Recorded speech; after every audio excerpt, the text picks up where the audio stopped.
Sahyadri top 10 news या बातमीपत्राचे प्रायोजक आहेत Mac care super speciality hospital Ahmednagar.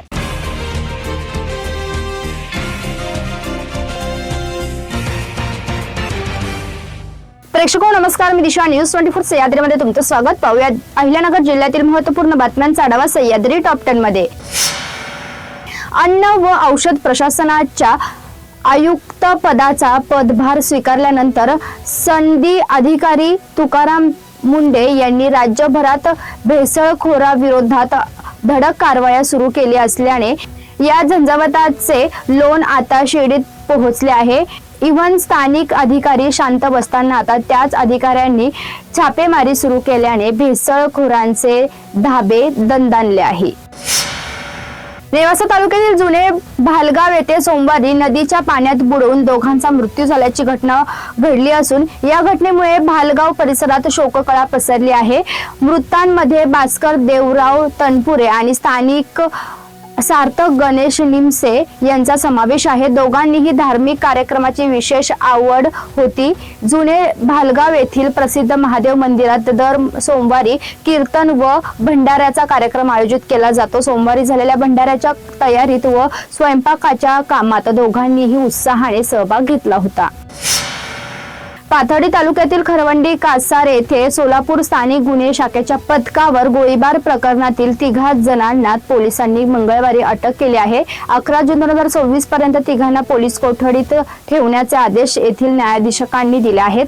Sudam Baban Rathod, Ibrahim Mohammed Syed व कृष्णा उर्फ रंगा बाळू पवळे अशी अटक केलेल्यांची नावे आहेत। यातील गोळीबार करणारा मुख्य आरोपी पाऊलस उर्फ मेहर कचरू गायकवाड हा मात्र फरार झाला आहे। दरोडाच्या गुन्ह्यातील फरार असलेला संशयित आरोपी पाऊलस याला पकडण्यासाठी सोलापूर स्थानिक गुन्हे शाखेचे पथक खरवंडी कासार येथे आले होते। पाथर्डीचे पोलीसही त्यांच्या सोबत होते।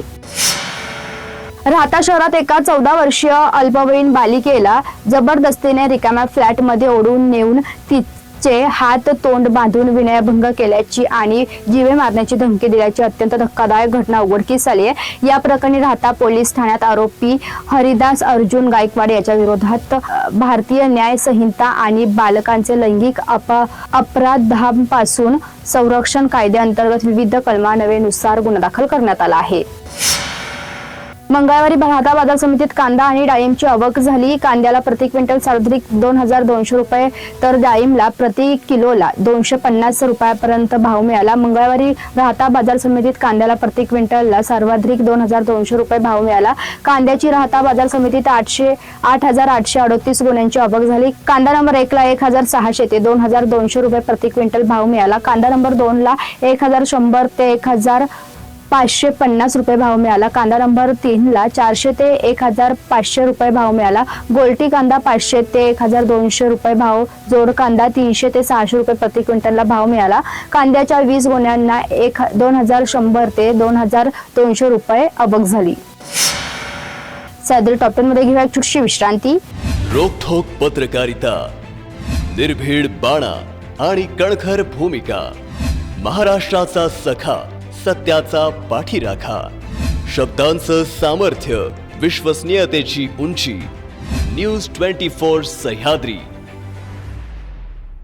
विश्रांतीनंतर तुमचं पुन्हा एकदा स्वागत। पाहूया पुढील बातम्या। जुन्या वादातून एका तरुणाला रस्त्यात अडवून लाकडी दांडक्याने लोखंडी रॉडने जीवे मारण्याचा प्रयत्न झाल्याची घटना गोंदवणी शिवारात काल घडली। या प्रकरणी श्रीरामपूर शहर पोलिसात नगरसेवकांसह 7 ते 8 जणांविरुद्ध गुन्हा दाखल करण्यात आला आहे।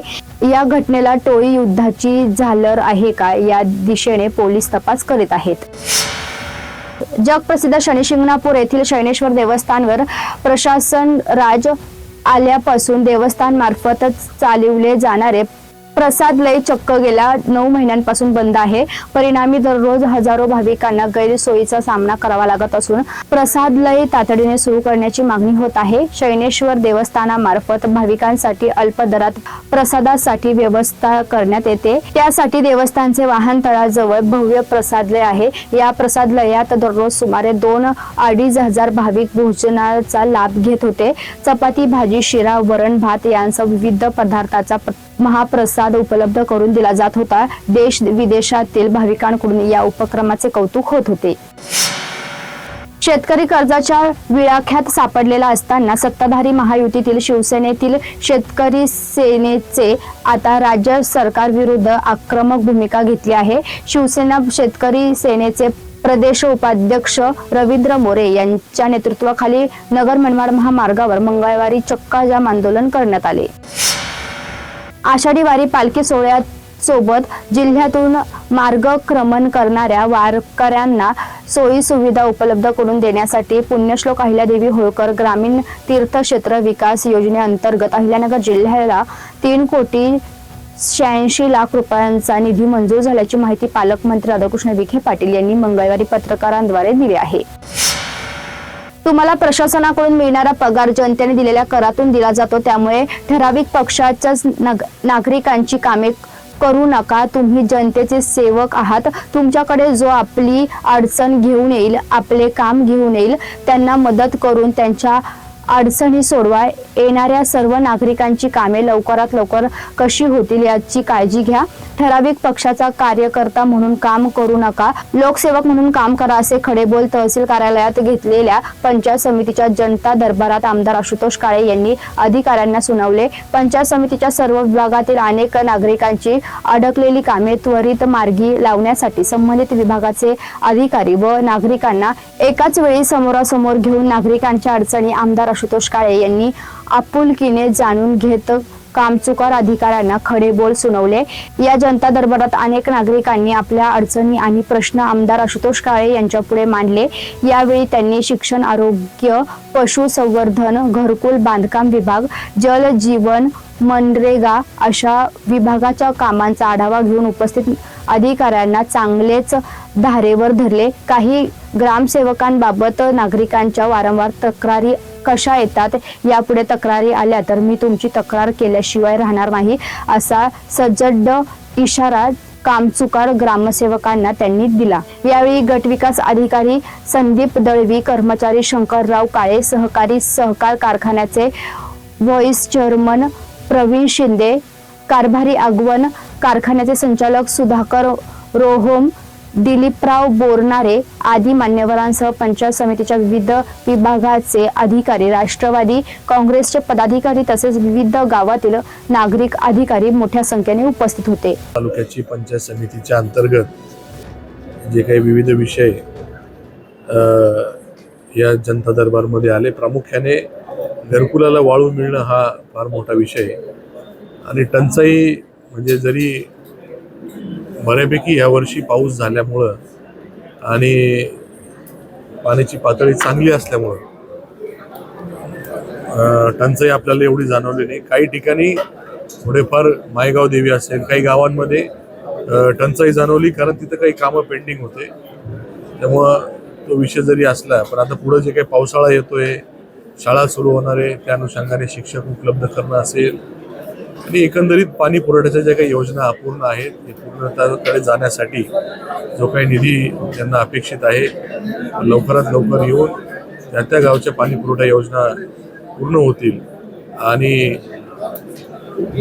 त्या गावाला पाणी देण्याचं काम पूर्ण होईल असं वाटतंय। बाकीच्या ज्या काही व्यक्तिगत प्रश्न आहेत त्याही संदर्भात आपण सूचना दिलेल्या आहे, त्याचा पाठपुरावा करून माझ्या कार्यालयाच्या मार्फत त्या ठिकाणी करून प्रश्न लवकरात लवकर मार्गी लावण्यासाठी तरी प्रयत्न करेल। आपल्याही पत्रकारांकडे काही प्रश्न आले, आज जरी आपल्याला काही सांगता नाही आलं किंवा आपण सांगितले नसतील, मला कधी पण आपण सांगा, आपण ते प्रश्न मार्गी लावण्यासाठी प्रयत्न करू। धन्यवाद।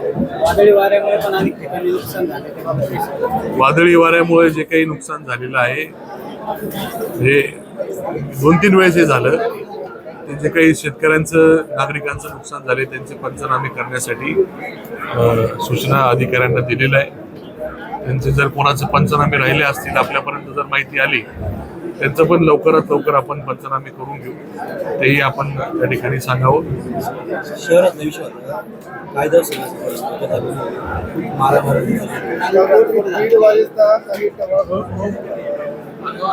हा, धारणगाव रोडला जे काहीतरी वेगळ्या कारणावरनं भांडण झालं आणि त्याचा रोष म्हणून त्या लोकांनी तलवारीने काही गाड्यांच्या काचा फोडल्या. ज्या लोकांचा कुठलाही संबंध नसून सुद्धा त्यांच्या गाड्या फोडल्या. त्याची माहिती मला मिळाली. मी पोलीस स्टेशनला त्याच्याबद्दल सांगितलेलं आहे का आपण त्यांच्यावर कारवाई करावी. त्या ठिकाणी जे पोलिसांनी ज्या लोकांकडे बघितलंय, ह्या लोकांनी फोडलेलं आहे, त्यांचे नावं पण त्यांना माहिती आहे. त्यांना सांगितलेलं आहे का त्यांची लवकरात लवकर कारवाई करावी. CCTV फुटेज मला काही लोकांनी सांगितलं की लाईट गेल्यामुळं ते उपलब्ध नाही झालेले. जर कुठे इन्व्हर्टर असेल, त्यांचं CCTV फुटेज किंवा CCTV कॅमेरा चालू असेल तर त्यांच्या कॅमेराचे फुटेज मिळून त्या कॅमेरामध्ये जे कोणी आढळत असतील त्यांच्यावर कारवाई करावी. आणि जे पोलिसांना माहिती त्यांच्यावर पण कारवाई झाली पाहिजे. त्यांना ऑलरेडी सूचना केलेल्या आहेत. सह्याद्री टॉप 10 मध्ये आपण इथंच थांबतोय. मात्र तुम्ही पाहत राहा न्यूज 24 सह्याद्री.